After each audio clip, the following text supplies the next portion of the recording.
Assalamualaikum warahmatullahi wabarakatuh. Apa kabar hari ini anak-anakku sayang? Tetap sehat, tetap semangat. Allahu Akbar. Alhamdulillah, kita bisa belajar kembali di tema 3B, menyayangi tumbuhan dan hewan, subtema 3, menyayangi tumbuhan. Pembelajaran 1 dan 2. Sekarang kita akan masuk ke konten bahasa Indonesia. Pembelajaran pertama. Ayo amati. Perhatikan gambar berikut. SD Bitungka adalah sekolah adiwiyata. Di SD Bitungka terdapat beragam tumbuhan. Maula, Manda, dan Edo senang bersekolah di SD Bitungka. Setiap hari Jumat pagi mereka kerja bakti di sekolah. Kegiatan apa saja yang dilakukan Maula, Manda, dan Edo pada gambar di slide ini? Ya, Edo adalah melakukan pencabutan rumput. Cerdas. Yang kedua adalah Maula. Apa yang dilakukan Maula? Ya, subhanallah. Maula menyiram tanaman. Selanjutnya adalah Manda. Apa yang dilakukan Manda? Subhanallah, cerdas. Manda melakukan pemangkasan tanaman. Selanjutnya kita pelajari, kini aku tahu. Wawancara digunakan sebagai sumber utama dan pelengkap dari penulisan data. Nah, langkah-langkah yang sebaiknya dilakukan sebelum wawancara adalah: pertama, kuasai terlebih dahulu tujuan dan hasil yang diharapkan dari wawancara tersebut. Kedua, susun pertanyaan dan kuasai pertanyaan wawancara.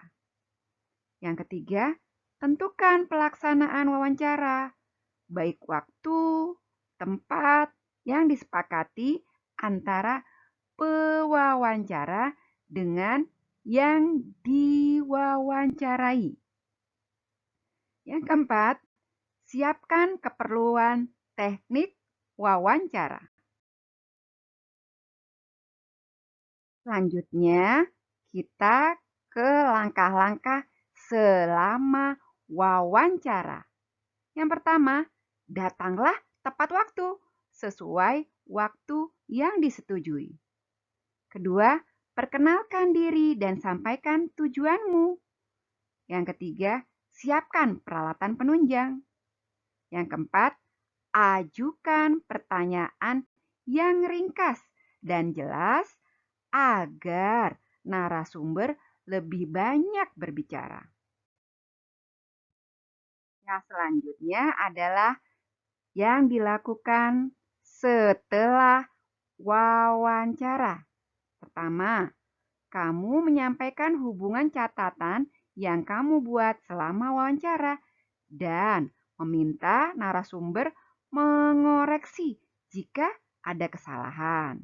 Kedua, kamu bisa juga menyatakan bahwa hasil wawancara ini masih akan diproses dan meminta kesediaan narasumber bila mana diperlukan untuk ditelepon. Yang ketiga, akhiri wawancara dengan apresiasi atas waktu dan kesediaan menjadi narasumber. Yang keempat, dokumentasikan kegiatan wawancara bila diperlukan. Sekarang kita belajar ayo membaca. Pak Denny adalah salah seorang petugas taman di SD Bitungka. Edo, Maulana, dan Manda banyak bertanya tentang jenis tumbuhan di sekolah dan cara merawatnya kepada Pak Denny. Salah satu jenis tanaman yang ditanyakan Edo adalah tanaman sirih merah. Pak Denny mengatakan bahwa sirih merah banyak manfaatnya bagi manusia. Untuk mengenal tanaman sirih, bacalah artikel berikut. Mengenal si cantik sirih merah. Tanaman sirih merah berasal dari Sulawesi. Sirih merah merupakan tanaman merambat yang bisa ditemukan di daerah hutan yang tidak terlalu lebat. Sirih merah memiliki ciri, yaitu batang bulat hijau keunguan dan tidak berbunga. Permukaan daun mengkilap dengan bagian atas meruncing. Tanaman sirih merah memiliki banyak manfaat bagi kesehatan dan pengobatan alternatif. Tanaman sirih merah dapat digunakan sebagai obat diabetes mellitus, hepatitis, asam urat, batu ginjal, menurunkan kolesterol, mencegah stroke, radang prostat, radang mata, mah, dan menghaluskan kulit.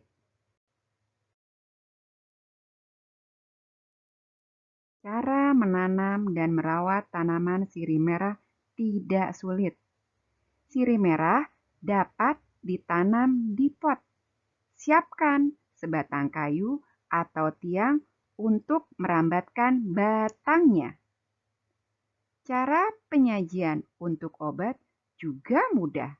Cukup petik 3 sampai 4 lembar daun sirih merah dan rebus dengan 2 gelas air. Biarkan mendidih dan tersisa segelas air rebusan. Rasanya pahit, tapi khasiat yang dihasilkan cepat terlihat. Sirih merah bukan hanya dapat mempercantik rumah, namun juga menjaga kesehatan tubuh.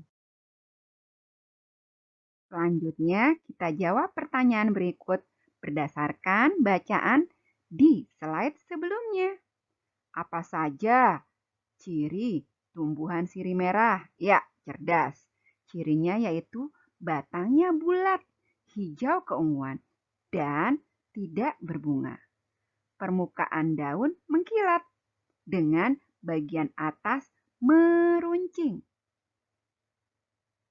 Apa manfaat sirih merah dari slide tadi? Ya, cerdas.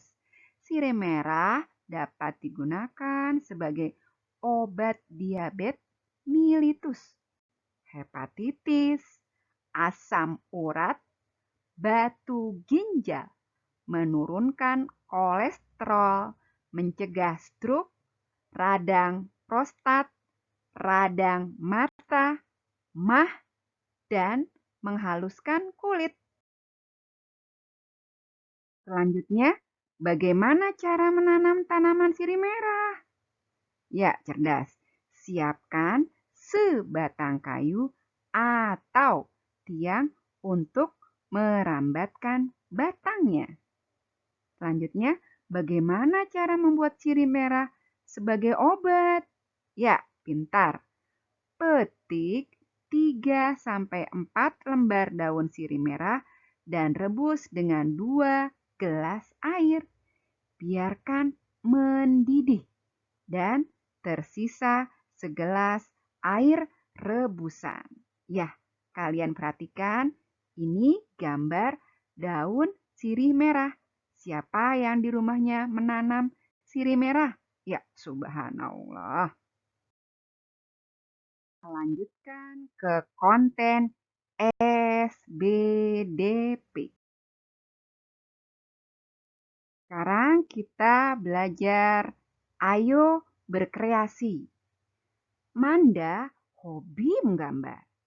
Setelah mengamati tanaman sirih merah, Manda menggambar sirih di kertas gambarnya. Manda ingin menggambar batik dengan motif sirih merah.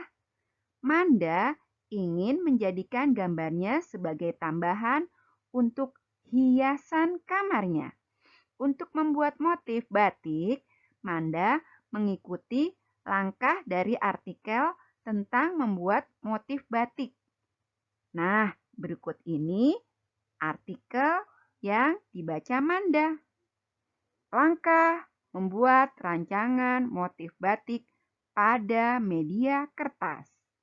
Pertama, siapkan alat dan bahan yang dibutuhkan, seperti pensil, kertas HVS, penggaris minimal 30 cm, dan penghapus.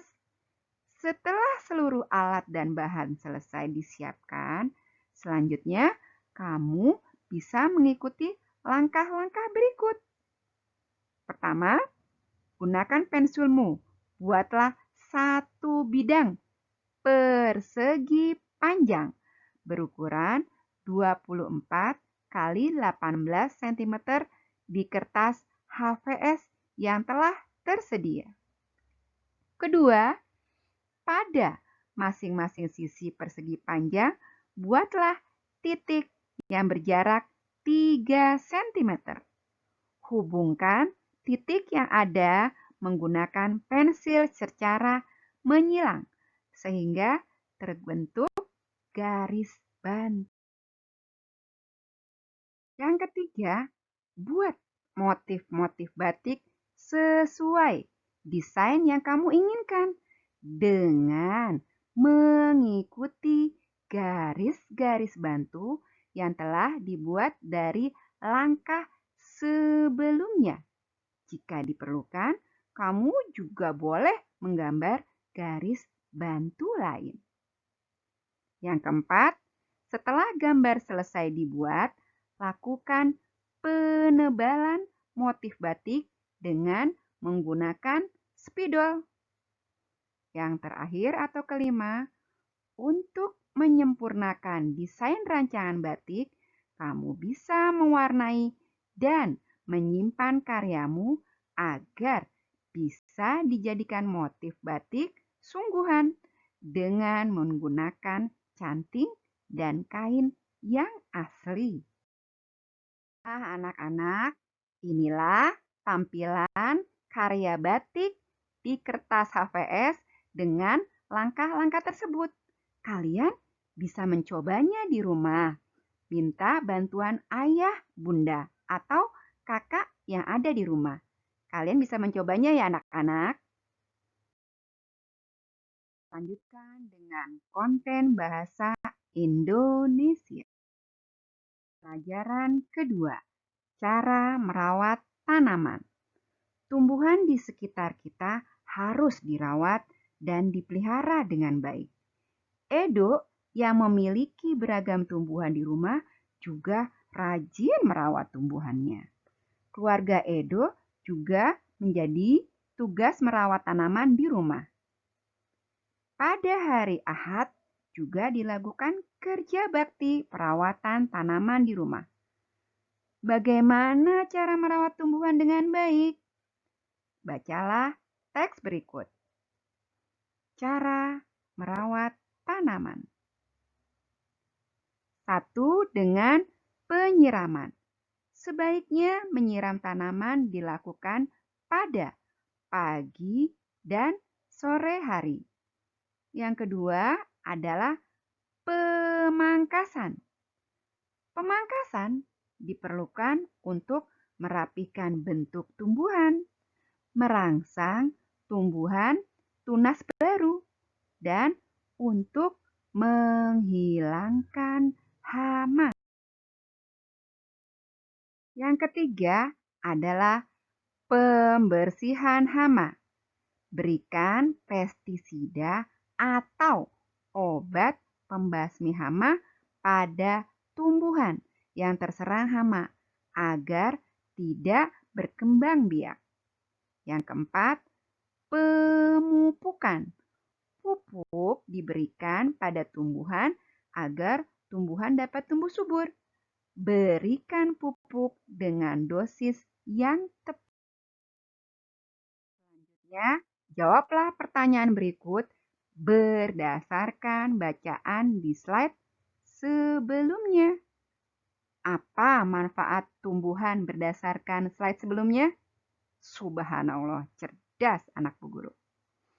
Berguna untuk membantu penyerapan air. Hal apa saja yang harus dilakukan agar tumbuhan dapat terawat? Allahu Akbar, cerdas. Adalah penyiraman, pemangkasan, pembersihan hama, dan pemupukan. Kita lanjutkan ke konten PKN. Pelajaran 2. Perhatikan gambar berikut. Setelah berolahraga, ayah, ibu, Edo, dan adik bekerja bakti merawat tanaman di rumah. Mereka senang bekerja sama. Setiap orang melakukan tugasnya masing-masing. Ayah memotong rumput dan memangkas tanaman. Ibu menyapu halaman dan daun-daun yang kering. Edo menyiram tanaman. Adik, karena masih kecil, hanya bermain sambil membuka atau menutup keran air jika dibutuhkan. Yuk, kita jawab pertanyaan berikut berdasarkan slide sebelumnya. Apa tugas ayah ketika kerja bakti? Ya, cerdas. Memotong rumput dan memangkas tanaman. Selanjutnya, apa tugas Edo ketika kerja bakti? Subhanallah, cerdas. Menyiram tanaman. Siapakah di rumahmu yang biasa merawat tumbuhan? Subhanallah, ibu kalian.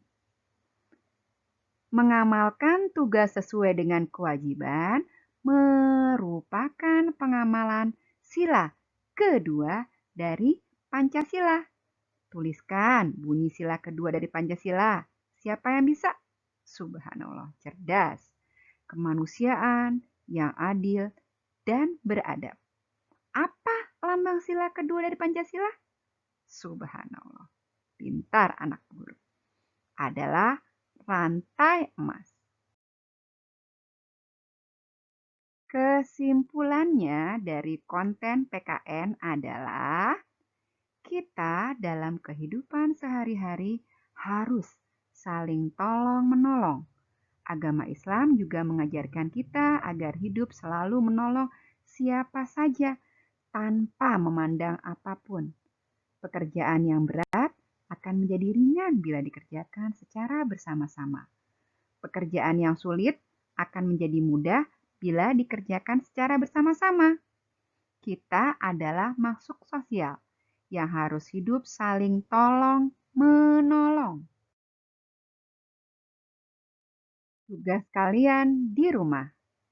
Yang pertama, kerjakan latihan halaman 90 dan 91. Yang kedua, buatlah tabel pembagian kerja di rumahmu masing-masing. Misalnya, apa tugas ayah di rumah? Apa tugas ibu di rumah? Apa tugas kakak di rumah? Apa tugas kalian di rumah? Apa tugas adik di rumah? Tugas yang sudah dikerjakan tidak perlu dikumpulkan, tapi buat kalian pelajari di rumah. Alhamdulillah, pelajaran kita sudah selesai. Kita akhiri beristighfar 3 kali. Astaghfirullahaladzim, astaghfirullahaladzim, astaghfirullahaladzim. dan hamdalah. Alhamdulillahirobbil alamin. Bu Guru akhiri dengan Assalamualaikum warahmatullahi wabarakatuh.